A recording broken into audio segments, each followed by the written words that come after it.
Hello and welcome. In this video, we're going to be exploring MLOps concepts, specifically focusing on metadata, artifacts, and pipelines. And guess what? We'll be tackling it through the lens of Kubeflow, an open source machine learning platform.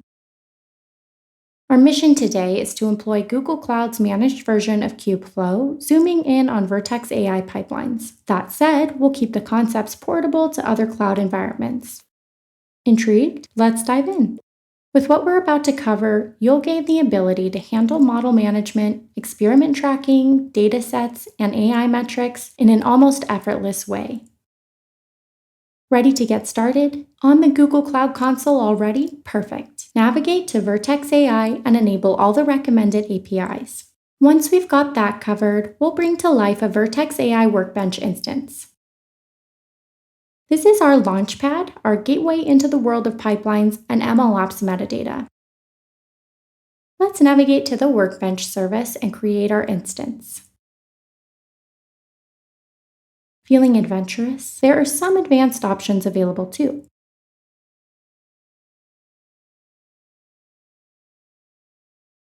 Feel free to explore the different configurations of our notebook.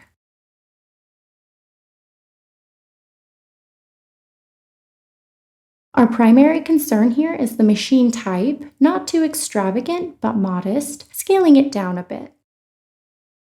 Specifically, let's bring down the cost to about 11 cents hourly.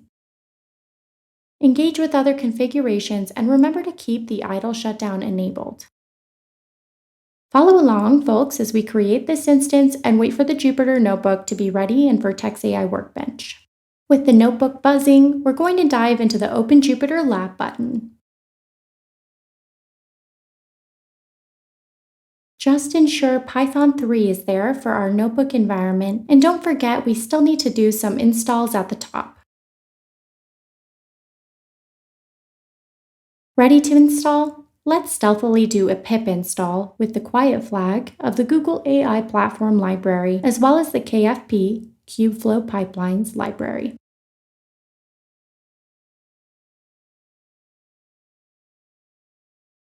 What's next then? Once installed, we can do some imports. The KFP block has some critical imports: the compiler for compiling our pipeline specification, the domain-specific language module, and numerous assets and classes for pipeline building.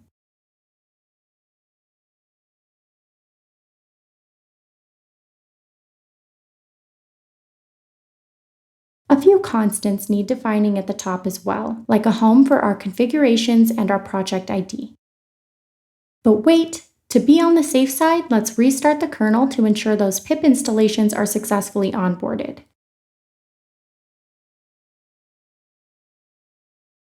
Still with me? Good. Let's add our project ID to this notebook and a few more variables. How about a unique bucket name for storing our configurations? Maybe just the same name, but add bucket at the end.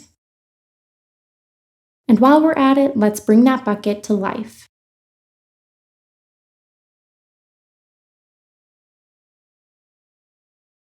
We're going US Central 1. You might have a different favorite. Otherwise, the bucket defaults should suffice. Back in our notebook, how about defining the region of our bucket and our pipeline run, which would be US Central 1. Also, we should have our pipeline root marked. It's going to be our bucket, then pipeline root, a folder nested snugly in our bucket. We're off to an exceptional start, if I may say so myself. We've neatly laid out our constants, and now we're embarking on the more exciting part of setting up components. To kick things off, we create a getDataFrame component. This one's got an essential role. It accumulates data from a BigQuery table. Let's delve into this together. In the component configuration, we define our required packages comprising the BigQuery library, pandas, a sprinkle of protobuf libraries, and data type libraries. This well-crafted component is outputted to a local YAML file. Notice it takes an input of a BigQuery table and an output data path of a certain path type. Interestingly, this is more than a parameter. It's an artifact in its own right. The plot thickens when the system fetches a project number, spins up a BigQuery client, and from the stated BigQuery table, extracts rows of data. They are then randomly sampled to feed into a CSV file using our output path. We're relying heavily here on the pandas library and the Dataframe function to landscape our CSV file. Curious what other components we might fabricate? Imagine training a Scikit-Learn model. If we dissect this component, we unearth pretty similar constructs: pip packages to be installed, our base image playing the part of Python version and facilitating the installation of custom dependencies, plus an output component path. Mind you, we're dealing with a different set of inputs and outputs this time. Could you spot a dataset looking suspiciously like our previous output? No coincidence here, folks.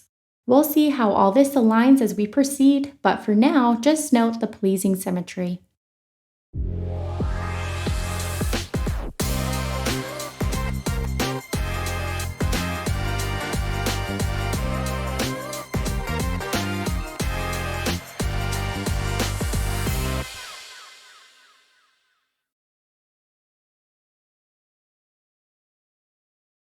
We bring forth a simpler player as the third component. It only calls for one package to be installed. This part handles model deployment on Vertex AI endpoints.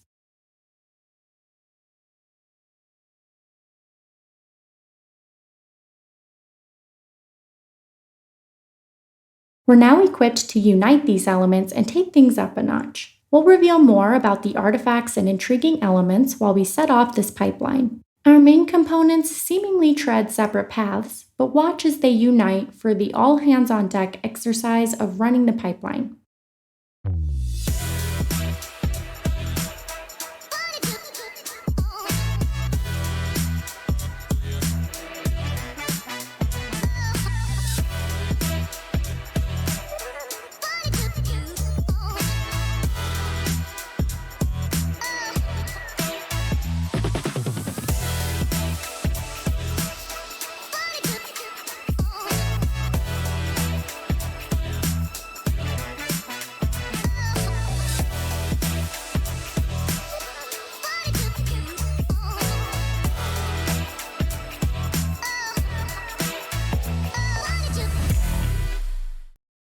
Let's compile our pipeline specification.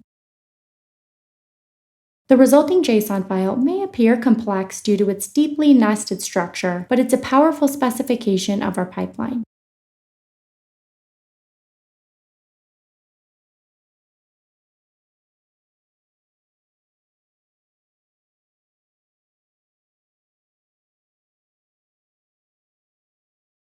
There are two manual ways that we could run this pipeline. Route 1, downloading this JSON and then uploading it into Vertex AI. Simply navigate to Vertex AI Pipelines, create a run, click Upload, and drop in our JSON file. Alternatively, the second option, saving that JSON file to cloud storage and importing it directly. However, for a more streamlined and future-proof procedure, let's pave our way via Python code. A quick pause to elaborate on our notebook.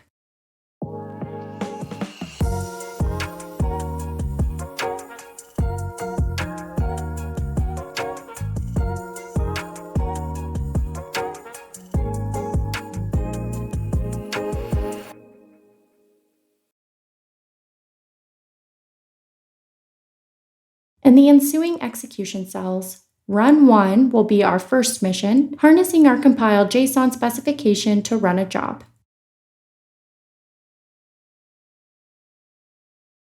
We'll feed it with parameter values, primarily BigQuery tables, while maintaining default values for the rest. We remain focused on project ID, region, and output data table for our inference.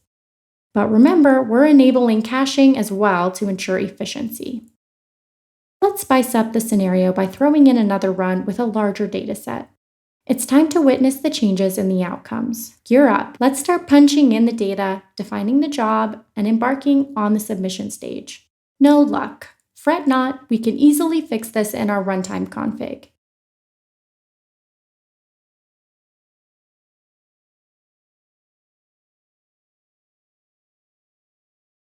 We just need to allocate that missing parameter.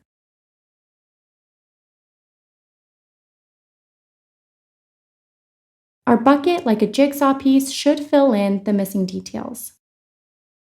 Let's keep our fingers crossed and see if our attempted fix works. This doesn't do the trick either. Not to worry, let's roll up our sleeves and dig a bit deeper. Back to our pipeline specifications, let's make sure that the pipeline route configuration has the GS prefix and is correctly utilized in our pipeline specification.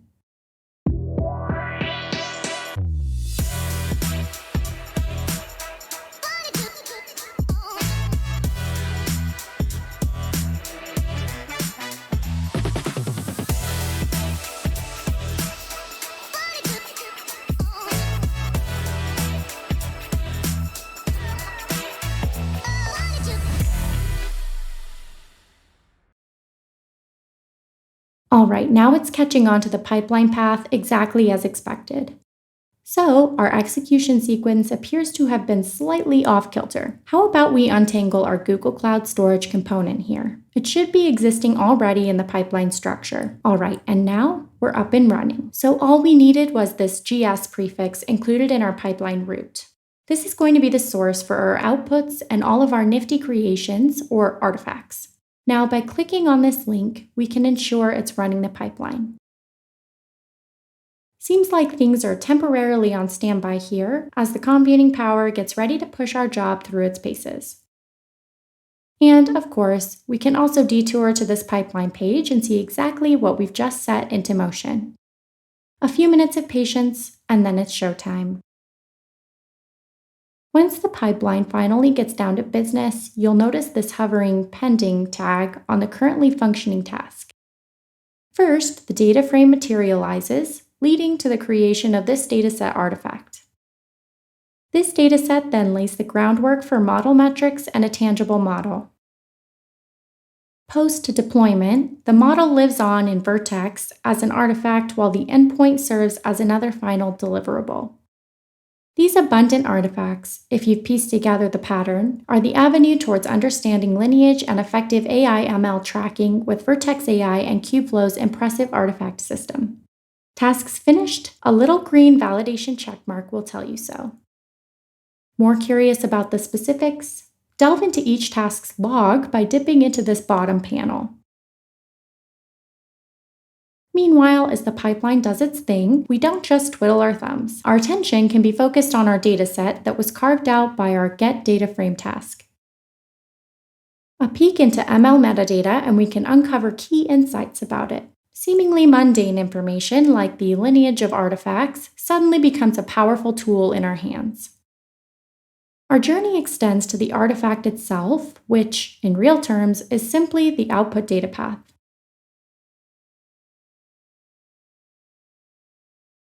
One click and we're eye to eye with our data CSV and Google Cloud Storage. A small hiccup appears, but it only adds an element of mystery and problem solving.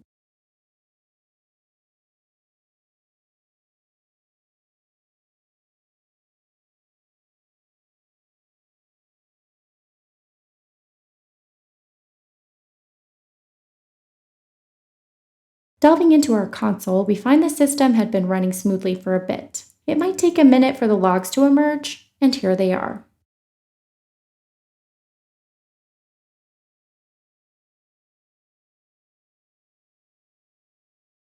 Our chosen way of installing the package was not to its liking.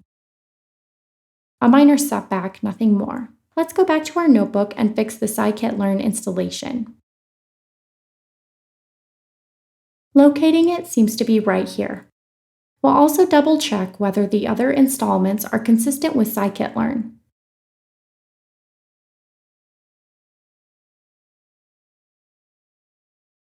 Everything seems spot on. Ready for the real test? Let's run all our components once more and keep our fingers crossed. Alright, our pipeline is also primed and ready. Let's compile it down to a clean JSON and once again generate this timestamp so we can relaunch this run with a fresh job ID. Checking back into our pipelines, there's our second run. Take note of this clever caching system that Kubeflow has. We successfully created the dataset artifact from the getDataframe task. Why rerun the whole sequence? Let's pick up from where we left off, straight into our Scikit-Learn training task. No need for deja vu. As luck would have it, our second attempt hits the bullseye. Our training task ends without a hitch. Our logs gleam with the statistic of a triumphant 99% accuracy. Quite impressive, isn't it? This success is notched by the model and metrics. Let's pull up the metadata for those metrics. So we find ourselves once again tracing the DNA of an artifact. We'll scrutinize the model soon enough, but meanwhile, let's examine the URI.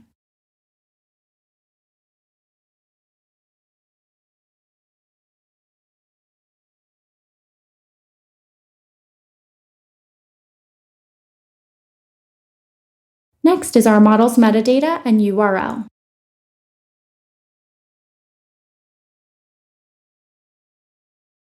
Just a heads up, it's stored in a joblib format, which makes it a bit challenging to view.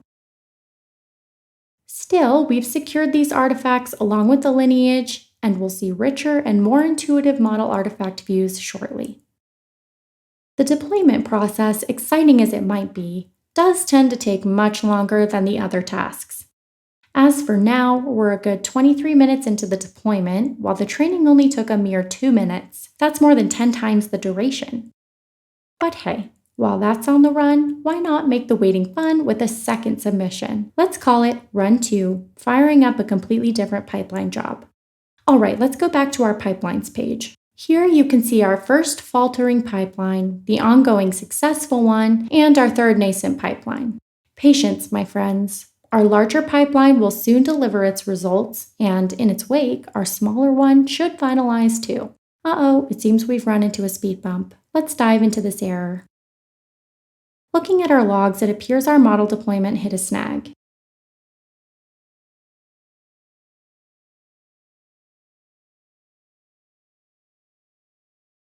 The details are scanty, but it seems the model never came online.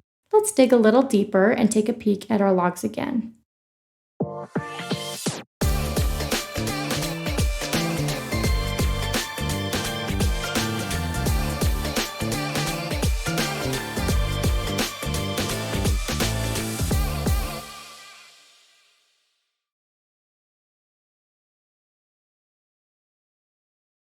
Despite our efforts, the logs aren't particularly enlightening, but no worries, we'll keep trying.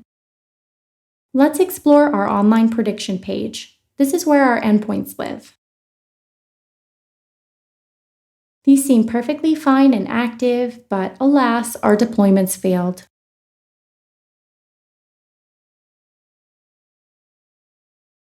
Let me see. We'll probably need to probe further into the logs to detect any anomalies. Let's switch off this filter and rethink the resources we're assessing. Perhaps trying the endpoint logs might yield something useful.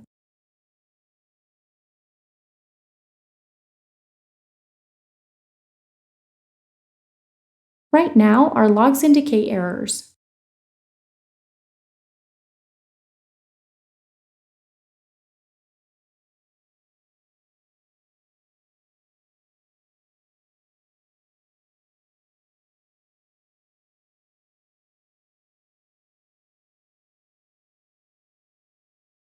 We may need to alter our container image to ensure it's compatible with our built application.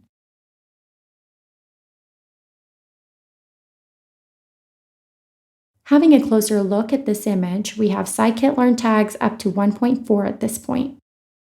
But the issue could be this fairly odd 0.24 image. It looks like our Workbench notebook, after running for quite some time, maybe needs a little refreshing. All our data would stay intact, but in the interests of cost saving, the notebook was automatically turned off.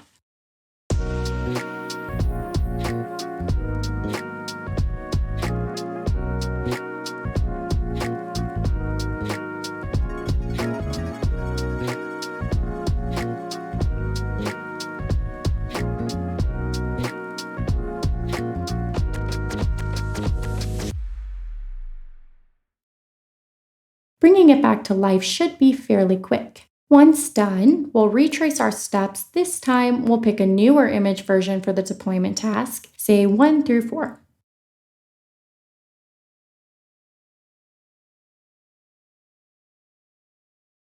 After double-checking that the image naming aligns, we can see that the latest version for Scikit-Learn is 1.5. However, there isn't an image prepped for this version yet. So we'll stick with the latest, ensuring we've no instances of 0.24 lurking around. All good? Then let's carry on. So far, it seems we've sailed smoothly. Next, we'll generate a few runs and then concurrently submit both those jobs, this time employing our updated serving container. Do note, when we deploy this model, we're requesting an N1 standard 4, which translates to roughly 4 CPUs and 16 GB of RAM. This matters because when the deployments are up and running, using compute resources, they'll incur hourly costs. This isn't serverless or auto-scaling, so you will be billed for these deployments whether you're utilizing them or not. As we've mentioned earlier, Vertex AI pipelines and Kubeflow both have this fantastic caching feature. So if we take a look in here, you'll see that we're attempting to redeploy the model.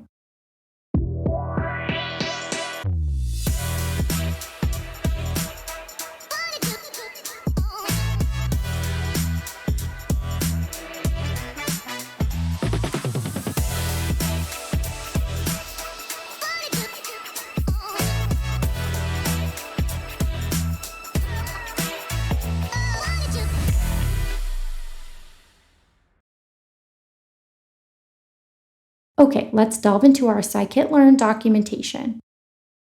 Interestingly, it's suggesting the image that we have, but the 1.4 version isn't published yet. Did we just see a sneak peek? Let's explore using the 1.3 image, which seems to correspond with Python 3.10. Let's embark on this adventure together, shall we? Ideally, we shouldn't need major changes to our dataset compilation, but for Scikit-Learn and Python 3.10 compatibility, why not bump up this deployment a tad and elevate this to version 1.3?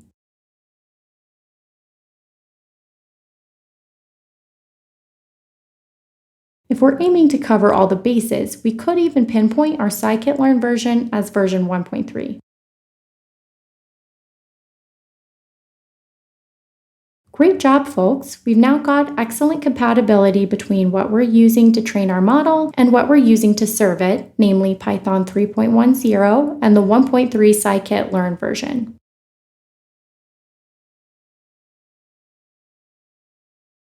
Third time's a charm, right? Let's navigate to Vertex AI pipelines and see if our changes hold up.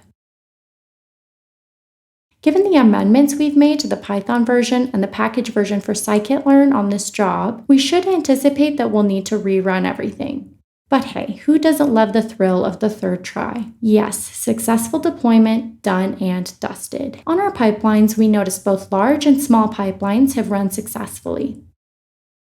Our online prediction page is blooming with endpoints and deployed models.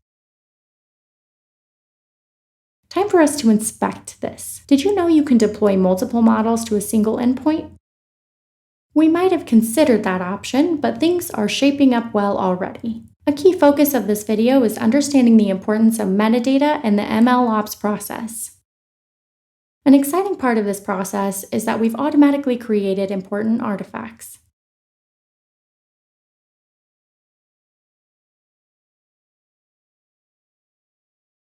Isn't it compelling to see these artifacts not merely lead to a cloud storage file, but a full-fledged model page showing deployments and more?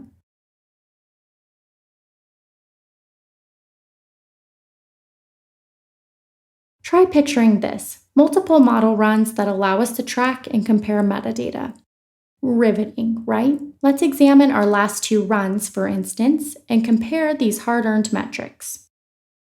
There's a fascinating difference in accuracy. Our extensive dataset upped our accuracy by 0.5 percentage point. Identical framework, similar process, but a larger dataset made a difference. We've also gathered some inputs for tracking up here. Whether we use the Swift comparison interface or a more in-depth experimentation interface like Vertex AI experiments, we're now able to track and compare all the automatically created metadata and artifacts with greater ease and precision. With this, you can continuously improve, track, and manage your AI systems against real business outcomes and KPIs. As always, the notebook file that we use to run this code is awaiting you in the video description. Feel free to grab that along with this reusable diagram file. Questions are welcomed in the comment section, and please enjoy responsibly.